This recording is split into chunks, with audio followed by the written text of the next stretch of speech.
Hello guys, back to the Redstone tutorial. So we are continuing on with part 2, the tutorial on the Redstone torch. Now as you can see, I've set up this mechanism here of the daylight sensor, which I'll go in on the 1.5 section of this tutorial later in the video. No, not in the video, but in the series. Basically we're covering a redstone torch. Now a redstone torch in itself doesn't really have too much of a purpose. It just does this. It just powers it for 15 bucks. Okay? And a redstone torch doesn't power below it. Okay, definitely not. But it does power above it. So you can send power above it, but it doesn't power a repeater. Okay? Now you can say it powers this block, right? So you can say I can put a dust here and it powers. You can put a repeater here and it powers it as well. The thing is though, a redstone torch can act as an inverter.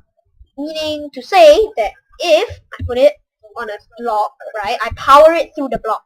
Meaning that if I put it like this, I put power into this block. So I'm saying that I want to power this block. Like, dust transfers the power to the block to the torch.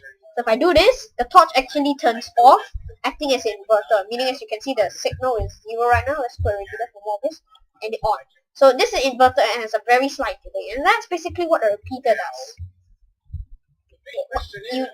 You would, in the old days, you would just do this, like that, and this will act as a repeater. So inverters basically change the state of your current, meaning that I have a 0 state here, off, and this is an on state, on.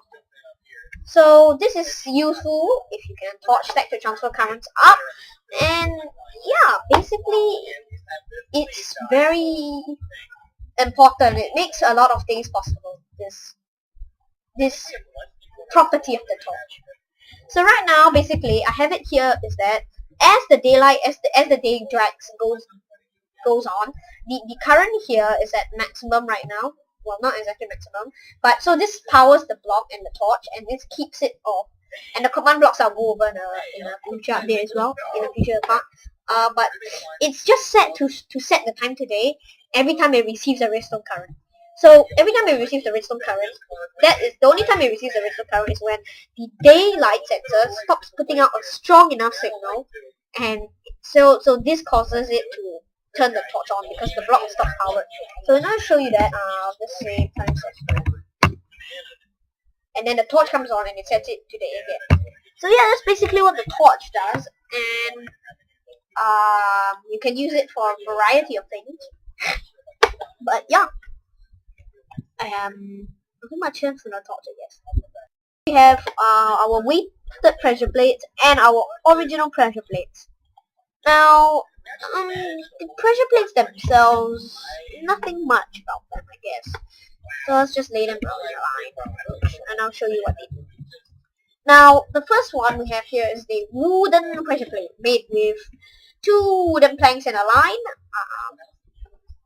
Yeah, in a crafting bench and anywhere. And basically, it sends out power if a mob or player steps on it, or if an item lands on it. Okay? It's the full strength. It's 15 blocks. A stone pressure plate, however, is 2 stone in the side, activates on mobs and players, but doesn't activate on items. So that's actually on it. And a weighted pressure plate, however, doesn't activate on players, but it activates on items. Now, we'll take a look at the weighted pressure plate first. The first weighted pressure plate. The gold weighted pressure plate. 2 gold in a row. Now, the weighted pressure plates basically test on how many items there are. And okay, I'm going to put on 1 redstone dust. Now, the current is at the weakest right now. But as you see, as we put on more, the current goes up. So it gets stronger and stronger as the more items. So you can use this in adventure maps to control how many items the players have.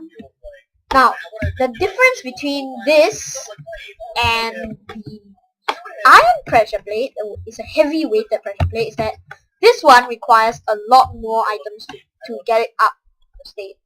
So see, I would have transitioned a long time ago. It takes a lot longer to get it up. So you can weigh more items, I guess. Right, so that's basically the weighted pressure plates explained. Then we'll move on to our doors. Now there are 2 kinds of doors, iron and wooden. Wooden can be opened by players, right clicking, and it can be opened by redstone, by a lever. It can be opened by redstone. Iron doors cannot be opened by right clicking, but can be opened by redstone. Simple. Well, that's it for now, guys. I'll catch you all next time.